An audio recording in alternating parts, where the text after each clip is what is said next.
America ಮತ್ತು Iran ನಡುವೆ ಹೆಚ್ಚುತ್ತಾ ಇರುವಂತಹ ಉದ್ವಿಗ್ನತೆಯ ನಡುವೆ ಪ್ರಮುಖ ಮಿಲಿಟರಿ ಕ್ರಮ ಕೈಗೊಳ್ಳುವ ಸಮಯ ಸನ್ನಿಹಿತವಾಗಿದೆ. ಅಧ್ಯಕ್ಷ ಡೊನಾಲ್ಡ್ ಟ್ರಂಪ್ ಇನ್ನೂ ಅಂತಿಮ ನಿರ್ಧಾರವನ್ನ ತೆಗೆದುಕೊಂಡಿಲ್ಲವಾದರೂ ಕೂಡ ಈ ವಾರಾಂತ್ಯದ ವೇಳೆಗೆ ಇರಾನ್ ಮೇಲೆ ದಾಳಿ ಮಾಡೋಕೆ ಯುಎಸ್ ಮಿಲಿಟರಿ ಸಂಪೂರ್ಣವಾಗಿ ಸಿದ್ಧವಾಗಿದೆ ಅಂತ ಮೂಲಗಳು ತಿಳಿಸಿವೆ.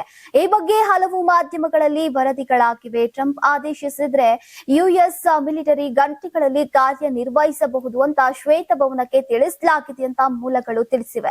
ಇತ್ತೀಚಿನ ದಿನಗಳಲ್ಲಿ ಮಧ್ಯಪ್ರಾಚ್ಯದಲ್ಲಿ ಯುಎಸ್ ವಾಯು ಮತ್ತು ನೌಕಾಶಕ್ತಿಯ ಗಮನಾರ್ಹ ಹೆಚ್ಚಳ ಕಂಡು ಬಂದಿದೆ. ಈಗ ವಿಶ್ವದ ಅತ್ಯಂತ ಆಧುನಿಕ ವಿಮಾನ ವಾಹಕ ನೌಕೆ ಯುಎಸ್ಎಸ್ ಜೆರಾಲ್ಡ್ ಆರ್ ಫೋರ್ಡ್ ಈಗ ಪ್ರದೇಶಕ್ಕೆ ಬರಬಹುದು. ಇನ್ನು ಬ್ರಿಟನ್ ನಲ್ಲಿ ಬೀಡ್ಬಿಟ್ಟಿರುವಂತಹ ಯುಎಸ್ ಫೈಟರ್ ಜೆಟ್ಗಳು ಮತ್ತು ಇಂಧನ ತುಂಬುವಂತಹ ಟ್ಯಾಂಕರ್ ಗಳನ್ನ ಮಧ್ಯಪ್ರಾಚ್ಯಕ್ಕೆ ಹತ್ತಿರಕ್ಕೆ ಸ್ಥಳಾಂತರಿಸಲಾಗ್ತಾ ಇದೆ. ಇನ್ನು ಅಧ್ಯಕ್ಷರು ಈ ವಿಷಯವನ್ನ ಗಂಭೀರವಾಗಿ ಪರಿಗಣಿಸ್ತಾ ಇದ್ದಾರೆ. ಮಿಲಿಟರಿ ಕ್ರಮದ ಸಾಧಕ ಬಾಧಕಗಳ ಎರಡನ್ನೂ ಕೂಡ ಆಲಿಸ್ತಾ ಇದ್ದಾರೆ ಅಂತ ಮೂಲಗಳು ತಿಳಿಸಿವೆ. ಇನ್ನು ಫೆಬ್ರವರಿ 17ರಂದು ಇರಾನ್ ಮತ್ತು ಯುಎಸ್ ಪ್ರತಿನಿಧಿಗಳ ನಡುವೆ ಪರೋಕ್ಷ ಮಾತುಕತೆಗಳು ನಡೆದಿದ್ವು. ಜಿನಿವಾದಲ್ಲಿ ಸುಮಾರು 3.5 ಗಂಟೆಗಳ ಕಾಲ ಮಹತ್ವದ ಮಾತುಕತೆಯನ್ನ ನಡೆಸಲಾಗಿದೆ. ಆದ್ರೆ ಫಲಪ್ರದವಾಗಿಲ್ಲ. ಇನ್ನು ಟ್ರಂಪ್ ಅವರ ಮೊದಲ ಆಯ್ಕೆ ರಾಜತಾಂತ್ರಿಕತೆಯಾಗಿದೆ. ಆದ್ರೆ ಮಿಲಿಟರಿ ಆಯ್ಕೆಗಳು ಸಹ ಮೇಜಿನ ಮೇಲಿವೆ ಅಂತ ಶ್ವೇತಭವನದ ಪತ್ರಿಕಾ ಕಾರ್ಯದರ್ಶಿ ಕ್ಯಾರೋಲಿನ್ ಲಿವಿಟ್ ಅವರು ಹೇಳಿದ್ದಾರೆ. ಅವರು ಸಮಯದ ಮಿತಿಯನ್ನ ನೀಡೋಕೆ ನಿರಾಕರಿಸಿದ್ದಾರೆ.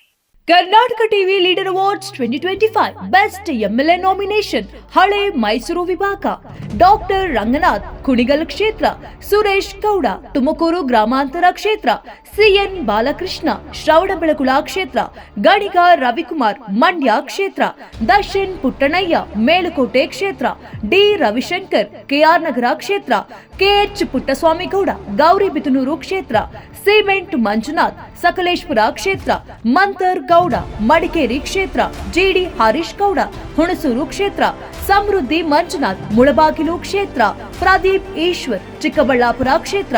ಕರ್ನಾಟಕ ಟಿವಿ ವಾಟ್ಸ್ಆಪ್ ಚಾನೆಲ್ ಮೂಲಕ ವೋಟ್ ಮಾಡಿ ಹಾಗೂ ಇವರಲ್ಲಿ ಬೆಸ್ಟ್ ಎಂಎಲ್ಎ ಯಾರು ಕಮೆಂಟ್ ಮಾಡಿ. ನೀವು ಸಣ್ಣ ಆಗ್ಬೇಕಲ್ವಾ? ಅದು ಒಂದು ಉತ್ತಮ ಆಹಾರದಿಂದ ಸಣ್ಣ ಆಗ್ಬೇಕಲ್ವಾ? ಪ್ರತಿದಿನ ನಮ್ಮ ಜೀನಿ ಸ್ಲಿಮ್ ನ ಯೂಸ್ ಮಾಡಿ ಯಾವುದೇ ಸೈಡ್ ಎಫೆಕ್ಟ್ ಇಲ್ದಂಗೆ ನೀವು ಸಣ್ಣ ಆಗ್ತೀರಾ.